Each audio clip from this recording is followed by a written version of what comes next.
On July 2nd, 2023, a 62-year-old Japanese man was found passed away in a love hotel located in the northern Japanese city of Sapporo with his head missing from his body. The rest of his body that was still there was in a crouched down position as if he was asking for forgiveness. Now, Japan as a nation has its fair share of murder cases that occurs on a yearly basis, with a total of 853 murder cases being recorded in the year 2022 alone.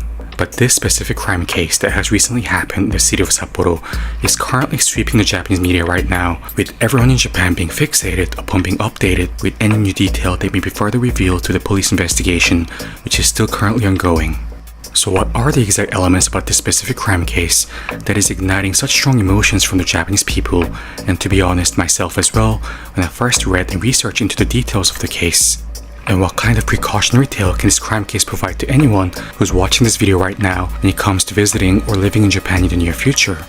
So without further ado, let's take a deep dive into this recently occurred crime case that has put everyone in Japan in shock.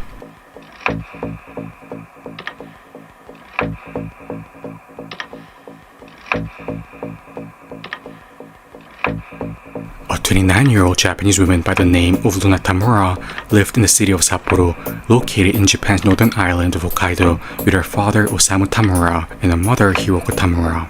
Luna did not have a normal childhood. She suffered from a psychiatric condition from a very young age, and due to this reason, did not attend elementary and middle school properly and eventually dropped out of high school. And even when she became an adult, it is said that she continued to live her life as a hikikomori, or a social hermit who barely left the house. Her father, on the other hand, was a very well-known figure in the area, being a doctor at a local psychiatric hospital.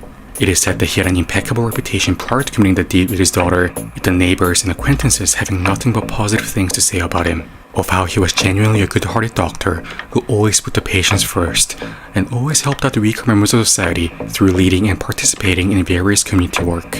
But going back to Luna, there is a key information about her that we have to keep in mind, and that is the fact that according to a local investigation official, Luna was in a state of confusion about her sexual orientation.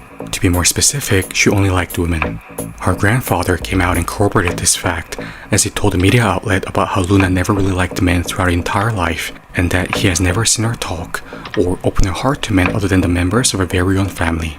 So as we can see here, Luna probably have lived a very difficult life, both with her psychiatric condition as well as having to most likely hide her orientation to the outside world throughout her entire life. But in May 2023, something made Luna want to finally leave her house and attend the LGBT party that was held in a club located in Susukino, a major red light district of the northern Hokkaido island. You can consider it basically as the Hokkaido's equivalent of Tokyo's red light district of Kabukicho. Perhaps as in the case of the story of Yuka, in which we discussed in our previous video on Japan's standing young woman problem, Luna perhaps no longer could endure the extreme loneliness of being stuck inside her room for years on end, and finally took the courage to meet other women who may have had similar orientations as her. And find the quote-unquote women she did. Luna met a 40-something-years-old looking quote-unquote woman at a club in Susukino, and things apparently took off. After spending some time at the club, they decided to head to a nearby love hotel together. But once they arrive at the love hotel, Luna is in for a mind-blowing shock. It turns out that this quote-unquote woman was actually a man. And this man, Hitoshi, tells Luna about the fact that although he enjoys dressing up as a woman, he much enjoys conducting the act of physical intimacy with women as well. Then he goes on to assault Luna without her consent inside the love hotel room and films the entire process. And now, with the film footage, Hitoshi continues to threaten Luna, continuing to contact her, stalking her, and asking her to meet up with him. Luna, in a state of extreme agony and despair over the whole situation, tells her parents about the dire predicament that she's in. And her father, Osamu, was once again not some negligent father who only cared about his career. Being a psychiatrist himself and thus knowing firsthand on how difficult life can be for individuals with mental conditions, he loved, protected, and took care of his daughter dearly throughout her life. Perhaps a TMI, but the name of his very YouTube channel where he uploaded clips of himself singing was named after his daughter, once again showing the love and affection that he had towards his daughter.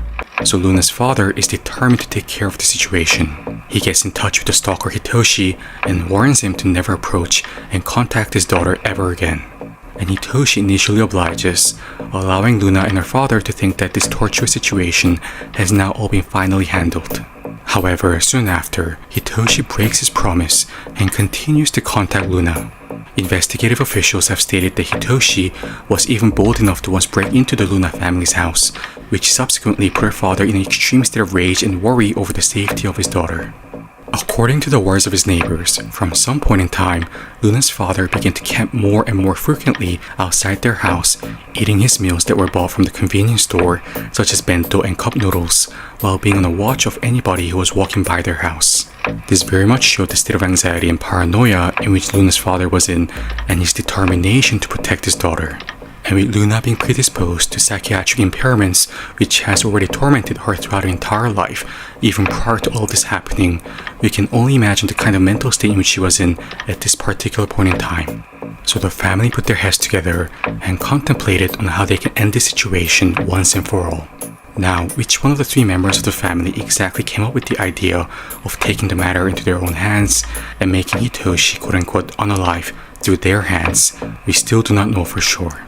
If there are to be any further information revealed by the investigation officials after this video has been uploaded, we'll make sure to update you guys on it in the comment section below. But regardless of which member of the family first came up with the idea, it seems to be the case that Luna's family has made their decision final. And while they were planning out the details of how exactly they were going to carry this out, they find out that a disco party will be held at a club, yet again in Hokkaido's entertainment district of Susukino on July 1st, 2023, and that Hitoshi will be attending the disco party, more than likely dressed as a woman again. The family chooses this day as the day to carry out their plan, and they prepare accordingly. A few days prior to July 1st, they purchase a carrier bag as well as a blade, which were both utilized on the day of the crime.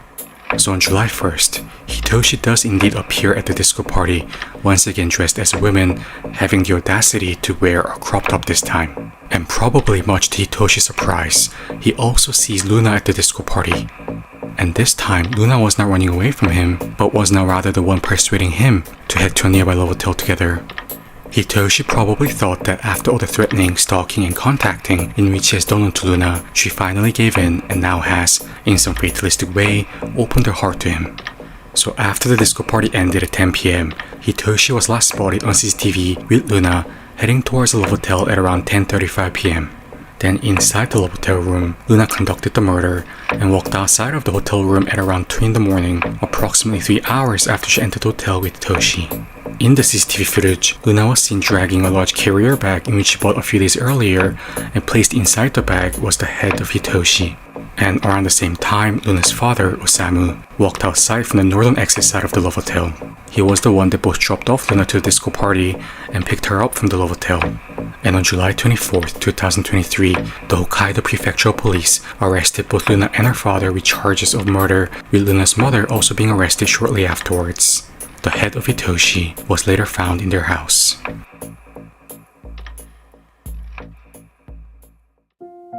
Now, the reason why it is extremely difficult to provide personal evaluations on a crime case such as this is due to the very ambivalence in which such a case ignites in our emotion center and the moral dilemma that it poses us with. Because on a purely instinctive, natural level, I have to say it, Hitoshi had something like this coming to him. A moral dilemma does indeed rise in our cognizance when we consider the way in which Hitoshi had to end his life, as there is indeed a degree of voice currently in Japan that while people partly understand why the father and daughter felt compelled to do what they did, the sheer sadistic way in which Luna and her family have carried out the crime does seem a bit too cruel and questionable. However, Hitoshi did seem to have lived a type of lifestyle that was bound to have some consequences. According to a spoken statement by an acquaintance of Hitoshi, Luna was far from being the only young woman whom Hitoshi has made life a living nightmare. His acquaintance stated that he often went to dance parties, dressed as an innocuous middle-aged looking woman, got close, as in literally not figuratively, to a young woman whom he liked, then physically harassed them, or asked them to kiss him, or tried to film them. Now, when you just look at this photo of him wearing this crop top, which prominently shows off his dad bod, and state that he kind of clearly looks like a man.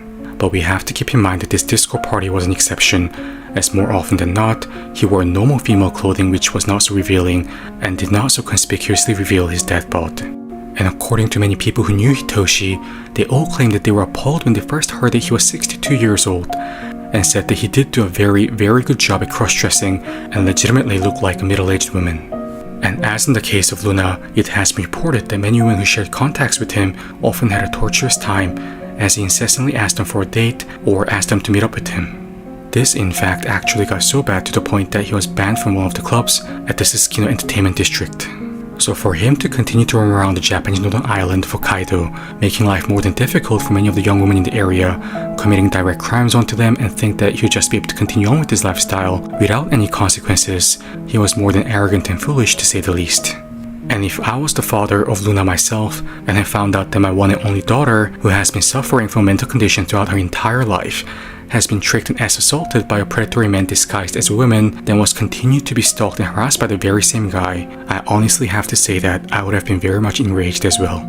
Again, such anger should not justify murder of this kind. But at least the parental sentiment of how a father was extremely worried about the safety of his only daughter and wanted to do whatever means necessary to avoid his daughter from another assault attack, I can indeed comprehend.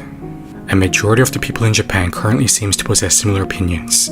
To provide an example comment out of many comments of similar nature, to quote, "There is nothing more scarier than a parent who has nothing more to lose because something has been committed onto their child." But as I've stated earlier, the reason why such a crime case provides us with quite a complex dilemma when considering it on a comprehensive level is due to the very ambivalence that it gives us. Now, what do I mean by this? On a purely human, quote-unquote, following the heart level, most of us have to agree on the fact that we are not particularly saddened by the death of Hitoshi, and many do go far as to claim that Hitoshi died from quote-unquote natural causes. But now, at the same time, what is probably given the judge who is to be responsible for the trial of Luna and her parents an extreme headache is whether to at least partly take the overarching Japanese public sentiment into account and do deduct the length of the sentencing that is to be given to the Luna family based on their motivation and extenuating circumstances. But if such a narrative is to prevail in Japan, of a family essentially ending the life of another individual in the sadistic way in which they have done so is only to receive public approval and acclaim and subsequently receive significantly reduced level of sentencing compared to others who have also committed crimes of similar nature, then this could potentially set a dangerous precedent for the Japanese society. To elaborate, not everyone in Japan lives a tranquil day-to-day life. They may have been a victim or still is a victim of the infamous Japanese way of bullying, that's ijime, or as in the case of Luna, directly have been physically assaulted by others, but were initially too afraid to report to the police. In other words, vindictive emotions against one another is a real thing in Japan, as in the case of every other country. As much as some may attempt to deny it, it is a very part of our human nature to want to return the harm that has been done unto you to the person who has committed the harm. So by seeing the fact of father and daughter essentially ending the life of another individual, especially in the cruel way that they have done so, is only to be socially recognized as rightful and be met with lenient sentencing, this just might be the catalyst that sparks some of the individuals in Japan with personal revenges to rightfully settle, to take the matter into their own hands and pull that sword, which is quite literally what Luna and her parents have chosen to do. And in the land of Japan, where rules and conformity matters more than any other country in the world, precedents matter. To elaborate, the last prime minister to be assassinated in Japan before Shinzo Abe was almost 100 years ago in 1936. And since then, over the last 100 years, there has only been a handful of such attempts to Japanese politicians, mainly conducted by the right-wing groups. But after the successful attack on Shinzo Abe by Tetsuya Yamagami, which led to the former PM's passing in 2022, the current prime minister, Fumio Kishida, also had to suffer from such an attack on his life not even a year later. Now, whether the attack on Kishida would not have occurred without the Shinzo Abe precedent, we can never know for sure. But to say that the Abe precedent had absolutely no influence on the mind of the perpetrator who was responsible for the attack on Kishida is also highly unlikely. So while a part of our heart does wish a lenient sentencing to be given to Luna and her father, whether such is objectively the right path for Japan to take when it comes to setting an important precedent for a revenge-based murder case of this nature, where the entire nation is closely watching, we cannot provide a definitive answer on.